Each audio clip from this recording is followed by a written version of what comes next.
आप सभी को राधे राधे। जैसा कि माना जाता है, जन्माष्टमी के बाद जितना इम्पोर्टेंट जन्माष्टमी का व्रत होता है उतना ही इम्पोर्टेंट हमें छठी मनानी होती है। अगर हम छठी नहीं मनाते तो हमारे ये श्री कृष्ण जी का जन्माष्टमी का व्रत अधूरा माना जाता है। आइए जानते हैं कैसे छठी मनाएं और कब मनाएं।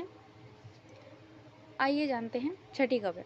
21 तारीख को हमारी छठी है, जिस दिन हमें यह छठी लड्डू गोपाल जी की छठी का पर्व मनाना है। श्री कृष्ण की छठी पर लड्डू गोपाल का पंचामृत से स्नान कराएं, वस्त्र पहनाकर उनको फूल माला अर्पित करें, माखन मिश्री का और कड़ी चावल का भोग लगाएं, आरती करें और जीवन में सुख समृद्धि की प्रार्थना करें। मधुर अष्टक स्तोत्र का पाठ भी आप कर सकते हैं और उनके भोग में तुलसी दल अवश्य डालें। ये विशेष कार्य करने से आपको श्री के लड्डू गोपाल जी की, राधा रानी जी की, श्री हरि विष्णु भगवान जी की कृपा प्राप्त होगी। और आपको करना क्या है, उनकी प्रतिमा के पट्टे पर जो भी आप आसन बिछाएंगे उनको झूला झुलाएं और उनको पीले रंग का वस्त्र अवश्य पहनाएं। पीले रंग के वस्त्र अवश्य पहनाएं, खुद भी पहने और उनको भी अवश्य पहनाएं।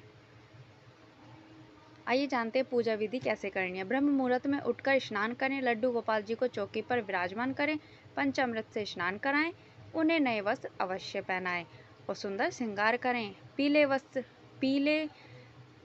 पीले वस्त्र का ही आप चौकी पर प्रयोग करें और पीले वस्त्र खुद भी पहने और लड्डू गोपाल जी को भी पहनाएं।